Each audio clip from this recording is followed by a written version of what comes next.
Now in the middle of the box down the bottom there's the Too Faced. There's 2 items, but it's a 3-step process. This is the Better Than False Lashes mascara, which you use as step 1 and step 3 as the top coat. Then you use this as the middle step, which is the Fibre lashes. So it's a lot like, you know, those processes out there. You can obviously just buy ones. I'm pretty sure it was Napoleon Purtis about a decade or over a decade ago that had the Fibre lashes, one of the very first that I tried. I loved it, and then it just disappeared from the market, and I didn't see any again until maybe, I don't know, 4 years ago or something. All this sort of came back in style again. I don't know. Anyway, let's just show you this one. And I haven't tried Too Faced mascaras before, so I didn't sort of know what to expect, but I like that. It's got that dip in the middle. I have to look that up, but I actually like this as a mascara. I tried it on its own as well. Lasted sort of most of the day as well. It didn't flake or clump on me, and it's remained quite consistent, so it hasn't sort of gone all clumpy and dry. So I did like the mascara on its own. Now this is just the fibres, so you can see that. Loose fibres. Now I tried it different ways, so maybe putting one coat on, dabbing this on, like dabbing it on gently, and then waiting for it to dry, and then putting 1 or 2 on. I tried sort of putting this on maybe from the top to get more sort of length, and different ways. I found the best way so it didn't look sort of really clumpy and give me those wonky ends like you do get sometimes with the fibres. The best way is to sort of put it from the middle up, down, then just dab this lightly from the middle sort of up, and then once I'm sort of dabbing it along to give the volume at the lashes, then the volume, and then just sort of work it up towards the end to try and get sort of that straighter length. Then with this, sort of dry it a little bit on there, I would just work it from sort of as close as I could get to the lash line, and then sort of up. Try and work it sort of nicely over the top. And normally I'd find 2 coats, like 2 top coats would do nicely. The only thing I did find during the day, unless I curled my lashes, they would sort of droop down really easily, and they were kind of just droopy because they're not particularly strong, my lashes. So I just kind of have the look like this, like as I was half asleep. So I found it best to curl it in, before I apply the first coat of mascara, and then during the day I would stay pretty much curved, but sort of near the end of the day it would sort of just naturally droop down as it does. I think because it's a little bit heavy, you've got your mascara and you've got some fibres on. They're only obviously very light, but it's just finding, because they're quite thin anyway, I sort of work them down during the day. And the only thing I didn't really like, I'm not sure if it was the addition of the fibre lashes, but I would get little flakes during the day just sort of under here. So it didn't seem to last all day, so I tried just the mascara on its own, and I found it was pretty good. It didn't sort of get clumpy, it didn't sort of dry out and flake during the day, so I found it worked better as just a mascara, like on its own, and maybe do three coats, get some nice length.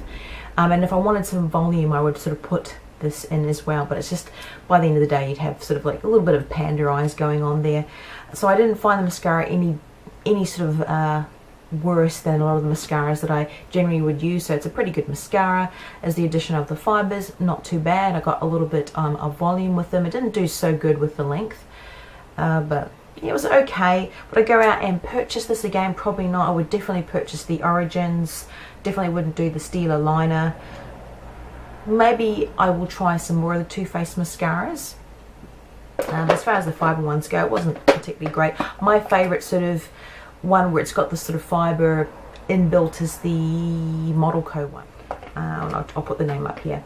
The next thing is actually I won't take it out, it's the Anastasia Clear Brow Gel. I've actually got a couple of them. One's old, one's here, the new one, which is that one. So it's just the mini size. I had a full size one as well.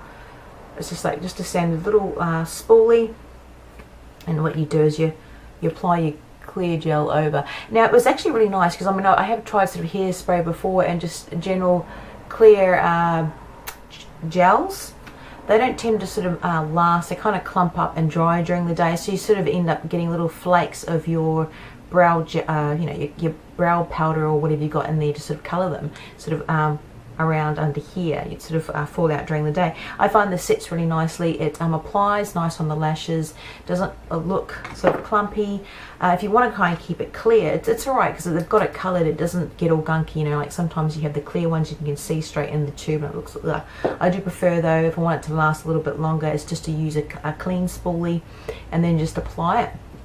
And then once it's sort of dried, I can use that as my like it's set the whole powder or your pencil in there. Then you can apply that as it may, if you want to touch up later, but it generally keeps everything in place. I don't have too much sort of lashes. I've over plucked them, and I know the line isn't particularly good. I need more of a lower, what do you call it, more defined sort of arch out here. But I'm only trying to work with what I have left, which isn't too much. So it's better than no sort of definition there, but this is a good gel. It's probably one of the better ones that I've tried, and it is a little bit better than hairspray. I find that gets pretty glunky unless I like to apply it, like spray it, then dip your spoolie in it with the hairspray and then sort of brush it on rather than try and spray it on your face, unless you want to use it as a setting spray. Then almost forgot the argan oil. This is the Josie Maran 100% pure argan oil. So I haven't I've tried argan oil hair products like, you know, Moroccan oil, argan oil, but I haven't tried anything just specifically for the skin. But you can actually use this on the ends of your hair, and there's no reason why you couldn't use the argan oil for the hair on your body. But I'm going to give it a go, and I've heard a lot about the Josie Maran and I've never tried it, so again I was quite pleased. And this is 15 mils of product, actually probably see halfway through it. So it's got the little stopper, which I think quite good because this can get a little bit messy. So honestly on my body I wouldn't even use half of that stopper or dropper. Probably about 3 drops would be fine. I'd do my legs if I felt they needed that. I tried it on my cuticles, on my elbows, any sort of dry areas on my body, and particularly on my feet too as well. I gave this a go, and it's just nice. It's just a nice light oil, like I said, organic moisturizing oil. I felt it was really no difference on my cuticles or on my feet than I've got. There's hand cuticle oils that you can get. Put some up here. Pretty much the same. It's just a thin oil. Let's see if I can describe it. Doesn't have a scent, and honestly it's a little bit thicker than some of the oils that I get in the hair products. You can just see it. So it really just feels like, you know, extra virgin olive oil that you're applying to the skin. And greasy doesn't really feel greasy because it it absorbs it once you rub it in fairly quickly, and it was just great to use on my feet as well, because a lot of times rather than putting my socks on or something, you know, to help stuff soak in, it's just been so hot here lately, so it's just been good. I can rub it on my feet and it dries nicely, like really quick, like I'm not slipping over on the tiles or anything. So just a light oil, keeps them moisturized and hydrated. Would I rush out and repurchase this when I run out? Probably not, because it's just like the sweet almond oil, which I prefer that sort of scent and consistency that you can get at stores as well. I think even Priceline sells that. I can't remember the range, but just any sort of oil that you can get out there wasn't particularly any different. And like I said, as far as using it on the ends of my oil hair, I've already got sort of products out there, so I don't necessarily need this, but it was great to try, and I will definitely use it all up. This one, now I've got lots of different BB creams. So this is a Smashbox Camera Ready BB cream. I'm excited, I'd never tried that. You get 30 mils of product in here. And this is the light. As far as I know, it was only the light available in the packs.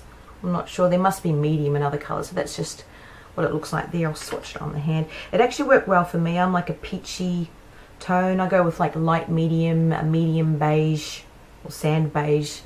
A lot of powders as well. So that's it there, and it's just like a lot of the BB creams out there. I'd say it's more like a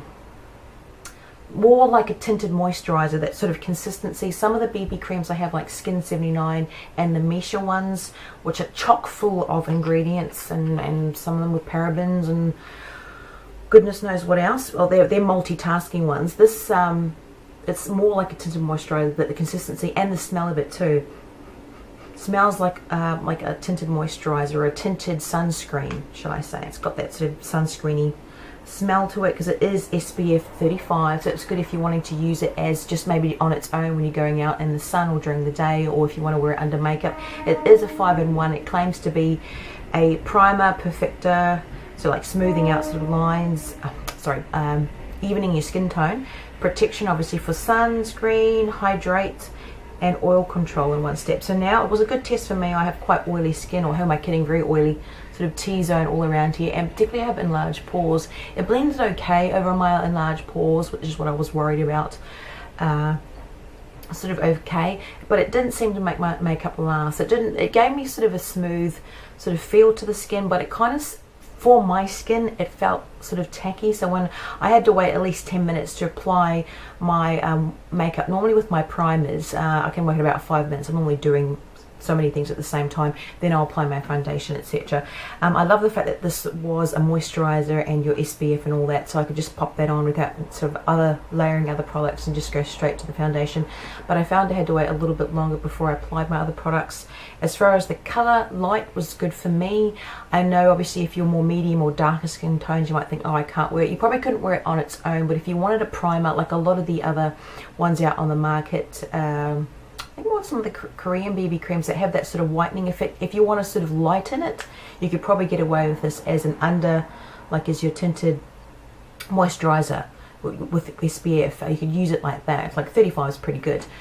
And then put over your foundation, or you might like to mix it in with some of your darker foundations if you wanted to make them a little bit lighter. So it's not like a no-go, it's hopeless sort of thing.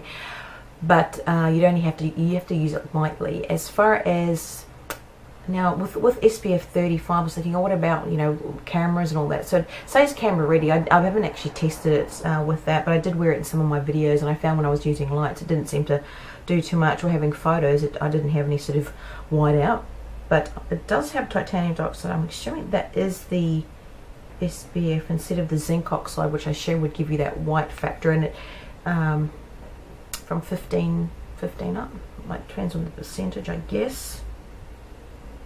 Doesn't actually say, but I didn't have any sensitivity to it. I'm not prone to breakouts with a lot of my makeup. It's very rare. But controlling oil, though, like I said, it didn't seem to make my makeup last during the day. Probably about halfway through the day it was sort of wearing off, and I'd get all that shine coming through around here, and it felt greasy. That's the best that I can say. So as far as stacking up against my tinted moisturizers, my SPF creams, my primers and the like, I would not repurchase this, to be honest. So yeah, so what I do obviously to use it, there's a few people I could give it to, but I probably will mix it in with some of my other foundations to sort of lighten them up coming into winter, and just to have that SPF as well if I'm going out to the sun. Like, even if I'm just hanging out at home, this is alright. I can just throw it on its own, because it's a good match for my skin tone.